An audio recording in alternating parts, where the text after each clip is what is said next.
Buenos días, bienvenidos a las entrevistas en Religión Digital. Le conocen sobradamente, es buen amigo de esta casa. Es un lujo poder contar con Fernando Vidal otra vez con nosotros. Fernando, buenos días. Es un placer estar aquí. Siempre lo es, ya lo sabes. Y más para presentar una criatura que encierra varias criaturas, porque sí, estamos hablando de la vida que trae un libro que habla de vidas y de revoluciones. La revolución del padre. El padre que nace y crece con los hijos. Es fruto de investigaciones, pero no solo es un libro como los que sueles hacer tú de sociología pura y dura, digámoslo así. Ya estás dando un salto. Sí, bueno, también es un libro hecho desde la experiencia, ¿no? Yo, de verdad, es que para mí el tener a Javier y a Clara, mis hijos, pues supuso un nacer de nuevo.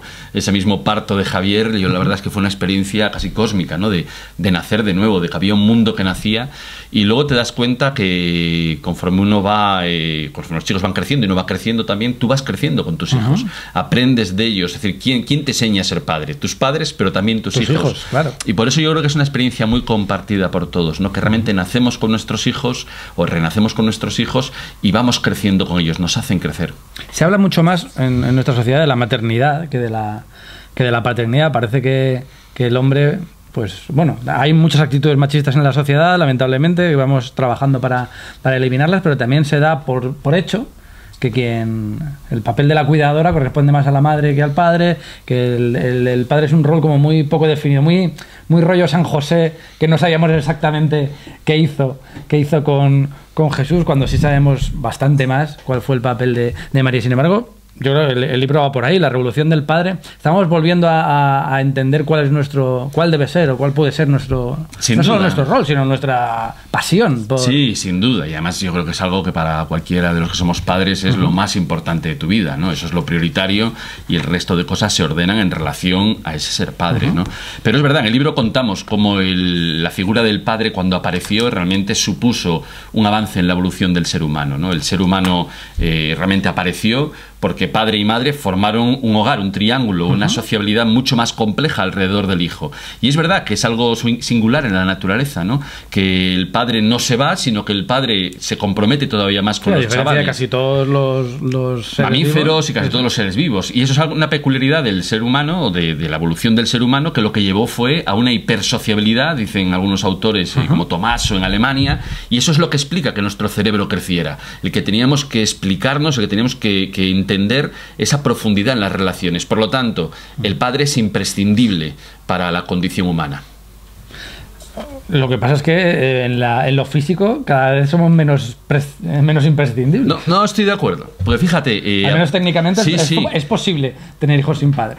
Sí, claramente, ¿no? Pero fíjate que a partir del año 2007 ha empezado a haber investigaciones que demuestran que los padres estamos programados para ser padres, programados biológicamente para ser padres. Cuando uno es padre, se disparan los cambios hormonales en nuestro cuerpo. Incluso también en nuestra materia gris. Se está investigando ahora la redistribución de materia gris en el cerebro, pero por ejemplo, la testosterona se reduce en un 30%. La testosterona, ¿qué nos lleva a los hombres? Nos lleva a tolerar más el riesgo, a salir más, a ser más aventureros, a aventurarnos más, ¿no? Tenemos algo que proteger. Sin embargo, pero sin embargo, cuando somos padres, y no es un hecho biológico, sino que sucede porque comprendes que eres padre, es un hecho relacional. La testosterona se reduce automáticamente. ¿Para qué? Para que sientas miedo y sientas el riesgo que cubre tu hijo. Y eso te lleva a ser más cuidadoso, a ser más protector con tu hijo. Por eso yo creo que muchos que nos escuchen compartirán esta experiencia que hemos tenido de que cuando tienes hijos empiezas a tener más miedo al conducir, al hacer una excursión, al estar en la montaña, y dices, oye, yo nunca tenía tanto miedo. Yo he comprobado que muchos amigos, sí lo sientes. En mi ámbito de runner, que cuando son padres, los maratonianos y tal, casi todos tienen un tiempo de un par de años al menos en los que reducen muchísimo el número de maratones o de ultras o demás, y coincide también... Pues no lo sabía, pero coincide con esto. Y por ejemplo, sube la prolactina, que es una cosa, es una hormona, la hormona que da leche en las mujeres, y nosotros también. ¿Por qué? Porque eso nos lleva a estar más cerca, nos lleva a sentir corporalmente la necesidad de juntarnos a nuestro hijo. Aumenta la vasopresina, que lo que hace es reducir la testosterona y hacernos soportar mayor presión.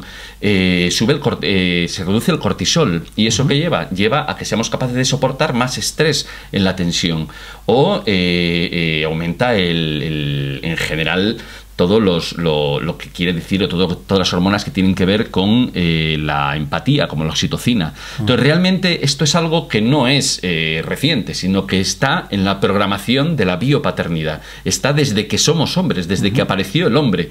Por lo tanto, existe una paternidad natural. Entonces, contra esta idea de que el padre no es necesario, lo que tenemos es un dato real, material, carnal, natural, de que hay una biopaternidad. Y además no es algo que suceda solamente a los que son padres biológicos, sucede también a los padres que son adoptivos. Y además, esta reducción hormonal o estos cambios hormonales se aceleran y son más intensos conforme el padre se acerca más a los hijos. Es perinatal, sucede desde que sabes que vas a ser padre, desde los primeros momentos de concepción hasta un año y medio, 2 años después de... O sea, en el proceso de embarazo padre. También funciona. Funciona de una forma bastante radical. Entonces, realmente lo que hay es un nuevo descubrimiento de una paternidad natural que, por lo tanto, te está llamando a una responsabilidad, ¿no? Otra cosa es que luego, culturalmente o de una forma más posmoderna, nos hagamos ilusiones o fantaseemos o hagamos ideologías sobre la paternidad. Pero lo que es cierto es que hay un hecho natural que sucede y que nos revoluciona como cuerpo y nos revoluciona como padres. Por lo tanto, esta revolución del padre también corresponde con una revolución que hay en tu cuerpo. ¿Eso tiene implicaciones sociales? Porque hasta hace 20, 30 años nuestros padres eran los que ganaban el sustento, los que salían a trabajar, los que se ocupaban menos de la educación en el día a día de los hijos. Las madres se quedaban en casa, eran amas de casa. Había esa ruptura que suponía luego a nivel social, a nivel de configuración de la sociedad, pues otro tipo de problemas, de desafíos que afortunadamente también estamos cambiando. Pero ¿cómo casa eso, que esa biología que existe y que te tiene que llevar a querer pasar más tiempo con tu hijo a lo otro, a lo de que las mujeres estaban en casa y los padres estaban fuera y no veían a sus hijos? Ese síndrome de padre ausente. El padre distante. Bueno, eso es algo que se corresponde con una etapa muy concreta de la historia. Es verdad que existe esa figura del padre ausente, del padre distante. O sea, que no ha sido siempre así. Pero no ha sido siempre así. Cuando uno estudia las raíces de ese patriarcalismo y dice, bueno, ¿cómo es posible que se diga que hasta ahora la paternidad no ha sido positiva, no ha sido tierna, no ha sido cercana y que lo va a ser a partir de este momento? Y te preguntas, ¿no estamos siendo injustos con el conjunto de padres de la historia? Y lo que descubrimos es que sí. En realidad, esta imagen del padre ausente se produce a partir de 1830. Lo que pasa es que se corresponde, efectivamente, y se corresponde con un periodo largo que dura prácticamente 120, 130 años, que nos hace cortar con toda la tradición que nos uniría a los padres anteriores. Pero cuando uno busca documentar historiográficamente, es decir, con datos reales, cómo eran los padres antes de 1830, en el libro incluimos un estudio hasta la Edad Media, lo que descubrimos es, primero, que los padres convivían todo el día con los hijos, porque había una unidad entre grupo doméstico y grupo laboral, se trabajaba en casa. Segundo, que la relación con los hijos era cooperativa, y además tiene sentido, es decir, nadie está 30 años trabajando con su hijo en una táctica de dominación, sino que tú al final cooperas con tu hijo para pescar, para guardar el ganado, para cortar leña. Tercero, que los padres eran muy afectivos. Incluso nos encontramos épocas en que los padres eran melosos. En Galicia decimos melosos. No sé si es como de miel, tremendamente tiernos, incluso con una afectividad tremendamente intensa, mucho más intensa que es ahora incluso. Y, por ejemplo, en el norte de Europa, en Estados Unidos, los padres estaban muy dedicados a la educación de sus hijos. ¿Por qué? Porque ellos eran responsables de que sus hijos leyeran y comprendieran la Biblia. Por lo tanto, lo que nos encontramos... Y quinto, los papeles entre padre y madre eran mucho más intercambiables, mucho más flexibles. ¿Pero qué ocurre en la industrialización? Que esas familias rurales o de la costa se van a la zona industrial y entonces el capital y la factoría escogen al padre y le dedican a jornadas de 12, 14 horas en la fábrica y la madre se queda en el hogar.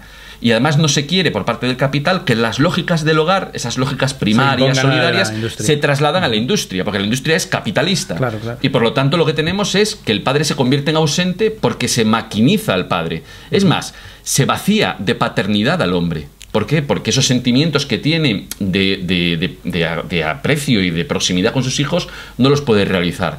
Y lo que hay son investigaciones muy interesantes que nos muestran el profundo malestar que sentían esos padres industrializados al estar separados de sus hijos, ¿no?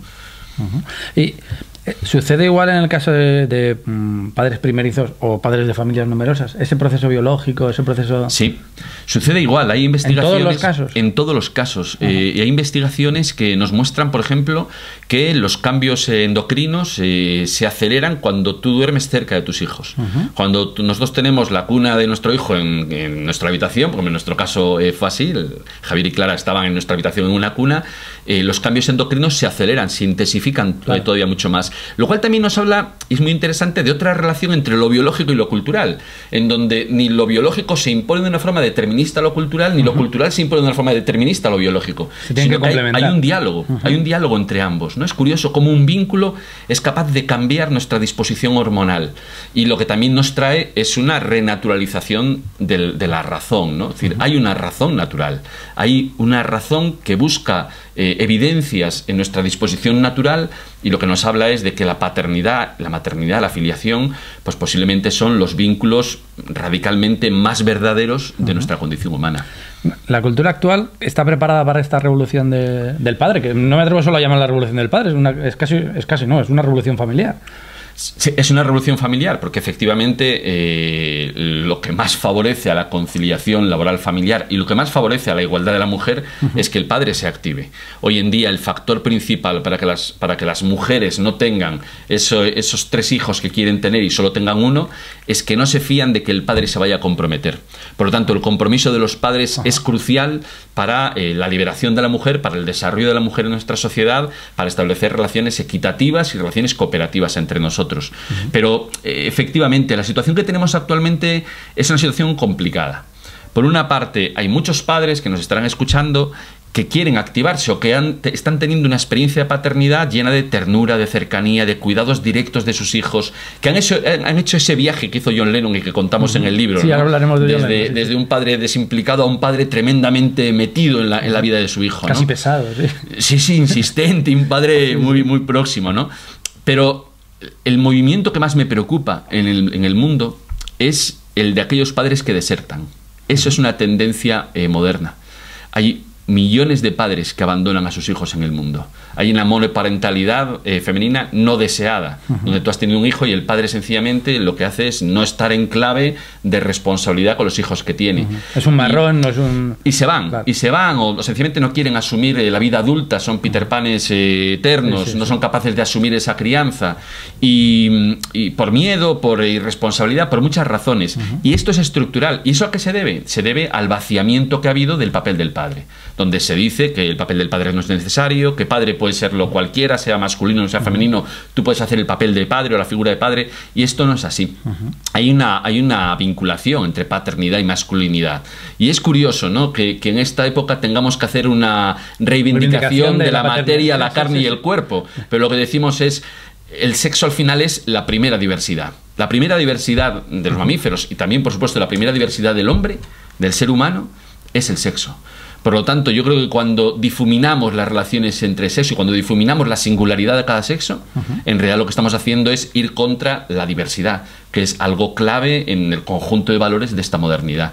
Por lo tanto, estamos ante una encrucijada, ante una revolución del padre. Nos comprometemos con nuestros hijos, asumimos nuestra naturaleza, asumimos la responsabilidad y el don que se nos da de paternidad, o promovemos el vaciamiento del padre, su superficialización, la trivialización de ser padre, y por lo tanto aceleramos e intensificamos padres ausentes y que abandonan el hogar. Yo creo que tenemos que ir en la otra línea. Por lo tanto, tenemos que cuidar la paternidad, y eso nos tiene que implicar a todos a unirnos a esta revolución del padre. ¿Esto se arregla con medidas de conciliación, etcétera, etcétera, o va mucho más allá? Yo creo que va mucho más allá. Es una batalla cultural, ¿no? Porque evidentemente la conciliación al final te hace convivir con tus hijos y tus hijos te ganan. Es decir, lo que te hace ser padre es el amor que sientes. No es ninguna ideología ni ningún libro, sino el mirar cara a cara a tus hijos y sentir que nunca vas a hacer nada mejor en tu vida, ¿no?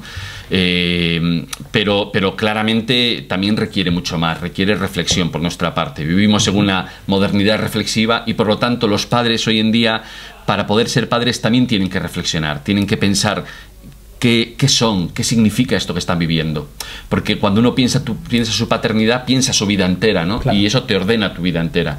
Y para nosotros era importante publicar este libro, ¿no? Precisamente para ayudar a la reflexión de los padres y a que los padres no solamente vivan esto en lo privado, sino que hagan de esto una cuestión pública, ¿no? Porque queremos un mundo en el cual unas generaciones cuiden de otras, unas generaciones transmitan lo mejor a otro. La paternidad y la filiación es una estructura tan básica en el mundo como la fraternidad. Y todos entendemos que este mundo tiene que ser más fraterno. Pues también entendemos que este mundo, en la relación entre generaciones, tiene que ser más paternal, más maternal y más filial también. En el libro, lo comentabas tú ahora mismo, el libro circula por la vida de un personaje que a los que no lo conocemos demasiado, más allá de su arte, pues no nos presenta como un ejemplo de padre, ni lo contrario, vamos. No es lo que más se habla de John Lennon, que es la figura de John Lennon como hijo y también como padre. Sí, además una historia tremenda. Yo creo que, ¿por qué surge? Pues es que a cualquiera que se meta en la música de John Lennon y en la figura de John Lennon, es algo que le sobrecoge, ¿no? Porque él en principio es una figura tremendamente alegre, tremendamente reivindicativa, rebelde, pero él toda su vida llevó la herida del padre que la abandona, ¿no? Y de la madre que la abandona también. Y eso supuso una tragedia muy fuerte en su vida que fue profundizando, que le fue haciendo cada vez sangrar más por esa herida, hasta que tiene canciones en las cuales grita prácticamente padre, madre, y le llevó a una crisis muy profunda. Es lo que estaba detrás de un alcoholismo muy compulsivo, de un consumo de marihuana, de LSD, de heroína muy compulsivo, de un sexo muy compulsivo también, muy predatorio, ¿no? que Yoko Ono criticaba mucho. Y eso le llevó también a que su primer hijo Son fuera literalmente abandonado por él, ¿no? Es decir, no quiso saber de él, luego se lo llevó, lo secuestró, bueno, tiene una relación muy complicada. Pero fíjate, con Julian, por ejemplo, distinta. Pero con Julian es diferente, porque el hijo con Yoko Ono realmente supuso un salto cualitativo para él. Él decía, hay gente que me recordará por haber sido una revolución en la música, hay gente que me recordará por ser una revolución en ámbitos de la paz, ¿no? Pero realmente la revolución de John Lennon fue el ser padre, ¿no? En el año 75 él se retira de la música. Mucha gente le critica y dicen está enfermo, está demasiado drogado y no puede componer, está acabado, incluso es perezoso, se pasa todo el día en la cama. No es así. La influencia de Yoko Ono. Estaba criando a su hijo. Él decidió dedicar 5 años exclusivamente a criar a Son, ¿no? Y bueno, hay muchos detalles en la vida de John Lennon que los oyentes reconocerán, ¿no? Por ejemplo, esta canción Strawberry Fields, que él canta a un orfanato que había cerca de su casa y al que solía ir con su tía Mimi, y él siempre se sintió parte de ese orfanato. Él se sintió huérfano desde pequeño, ¿no? Su padre era marino, le abandonó, bueno, fue una peripecia tremenda. Luego contó la historia a la prensa, cuando él se hizo famoso. Bueno, fue un padre muy decepcionante. Ese padre también tenía una herida, ¿no? Y es que a los 6-7 años él fue llevado a un orfanato porque la madre no podía sostenerle cuando murió su propio padre, el abuelo de John Lennon. Y él llevaba esa herida desde pequeño. John Lennon también llevó esa herida desde pequeño. Pero también es importante cuidar las relaciones intergeneracionales. Sí, lo que hizo él fue sanar su árbol familiar. Claro. Por eso él dedicó esos 5 años intensos a renacer. Y literalmente a renacer, porque él tuvo una terapia primal, se llamaba en ese momento, donde simbólicamente él y Yoko Ono renacieron, ¿no? Incluso se sentían, el terapeuta les hacía que se sintieran de nuevo en el útero de su madre, en el seno de su madre, y nacer de nuevo, ¿no? Renacer desde la bondad. Bueno, es un ejemplo extraordinario y además todo lo que estamos contando viene acompañado por sus canciones, ¿no? Es decir, esas canciones en las cuales él va mostrando su malestar, va mostrando su orfandad y poco a poco va gritando ayuda, ¿no? Cuando él hace esta canción de Help, realmente es un grito. La canción originalmente era una canción mucho más desgarrada, luego el productor la suavizó, pero era una canción muy desgarrada pidiendo ayuda. Y finalmente tuvo esta ayuda y la tuvo por su hijo, al que se dedicó muchísimo. Y hay una anécdota que sí quiero compartir, y es que una de sus aficiones más fuertes durante esos 5 años fue hacer hogazas de pan para su hijo. Y esas hogazas de pan, ¿por qué las hacía? Bueno, pues hacía hogazas de pan gallego. ¿Por qué? Porque su criada era una señora que trabajaba en casa, era una señora de Pontevedra, y entonces él le dijo, oiga, ¿usted sabe hacer pan? Ese pan gallego. Entonces ella le dijo, sí, porque precisamente mis padres tenían un horno. Entonces ella le enseñó a hacer hogazas de pan gallego y le enseñó algunas palabras en castellano. Y John Lennon siempre estuvo agradecida a ella. Siempre, en cualquier viaje que hacía John Lennon, le enviaba una tarjeta de recordatorio. Entonces también, pues un recuerdo para esta mujer que que le enseñó a hacer pan para su hijo, ¿no? Y esta fue la gran revolución de John Siempre Lennon. está el pan presente en el pan que compartimos, también en nuestra fe. Te quería preguntar para acabar, en el caso de los creyentes, que tenemos una figura de padre en la vida de Jesús, que es una figura absolutamente desconocida, aunque se está empezando a reivindicar también la figura de San José. ¿Cómo puede encajarse José en esta figura de padre? Claro, es un drama la relación entre cristianismo y paternidad, ¿no? Porque al cristianismo le achaca a mucha gente, le reprocha a alguna gente defender el patriarcalismo y ser el bastión del patriarcalismo tradicional, etcétera, y no es cierto, no es cierto. Si tuviéramos que elegir un momento en la historia en el cual realmente la paternidad dio un gran salto, tendríamos que elegir el momento en que los cristianos tiran abajo la imagen y la ley del pater familias romano. Un pater familias que tenía derecho a matar a sus hijos sin juicio y sin justificación, y que tenía derecho a matar a su mujer si podía demostrar que era adúltera. Y el cristianismo acaba con esta figura del pater familias. Realmente el cristianismo fue el que acabó con la gran figura del patriarcalismo. Pero si vamos más atrás, también Isaac, ¿no? Isaac, Dios le dice que no mate a su hijo. Y si vamos más atrás, toda la tradición de Adán es interesantísima. ¿Por qué? Porque Dios le dice que no puede castigar a Caín. Es decir, que el poder del padre se ve extraordinariamente limitado, ¿no? Y uno tiene esta imagen de ese Adán que al final, pues en la relación con su mujer resulta que al final muerde la manzana, y en relación con su hijo, cuando su hijo mata a su otro hermano, no puede castigarle. Es decir, lo que tenemos es una tradición de padres que lo que hacen es reconocer que hay una ley inscrita en el corazón que es superior al poder que ellos tienen como padre. Y esto yo creo que se corona cuando vemos San José, porque es una imagen, como Richard Bacete dice en otro libro que acaba de salir también, y que se puede leer en paralelo con este, ¿no? de nuevos hombres buenos. Dice, es verdad, la imagen de San José es una imagen tremendamente dulce, tierna. Si uno recuerda a Murillo, pero casi cualquier imagen de San José, lo que le ve es en segundo plano, lo que se le ve es un hombre afectivo, cuidador. En el Bosco aparece al lo primero fondo, que dice el Papa Francisco en su misa de efectivamente, entronización, dedica el tema a la ecología y a San José. Vincula a San José como custodio paternidad también de la creación. Sí, pero por ejemplo, San Bosco le dibuja, Don Bosco, que debía ser San Bosco también, Don Bosco, el pintor, le dibuja lavando pañales al fondo, ¿no? Al fondo de la imagen. Realmente San José aparece como una figura extraordinariamente moderna para la revolución del padre, ¿no? Basada en la cercanía, en la humildad, en la presencia, en los cuidados directos del hijo, en la afectividad, ¿no? Y yo creo que es necesaria una reivindicación por justicia con la tradición, con lo que el cristianismo y la tradición bíblica ha hecho en favor de la paternidad, pero también como una inspiración hoy en día para profundizar en esta revolución del hemos padre. escondido durante mucho tiempo a San José. Sí, y además es algo que no es nada cristiano y menos algo católico, ¿no? Es decir, que es supongo que tiene más que ver con la divinización de María como la madre del Hijo de Dios. O supongo que más bien tiene que ver con que no coincide con el pensamiento dominante, que lo que sí hizo en el siglo XIX fue recoger la imagen del padre y atribuirla al rey, a los patronos, a los señores a la autoridad, al poder, y que usó esa idea de la paternidad. El patriarcalismo, tal como lo conocemos, en realidad es una operación política del industrialismo del siglo de la Restauración, el siglo XIX, que lo usó en el momento en el cual las sociedades se hacían tan complejas, se hacían metropolitanas, se hacían industriales, que se volver al imperialismo, que necesitaban controlar a la gente. Entonces la forma de controlar fue a través de esa figura del padre limitador, del padre que era la ley, del padre que reglamentaba a todo el mundo, cuando en realidad eso, pues bueno, puede atribuirse a alguna tradición, pero desde luego no al cristianismo. El cristianismo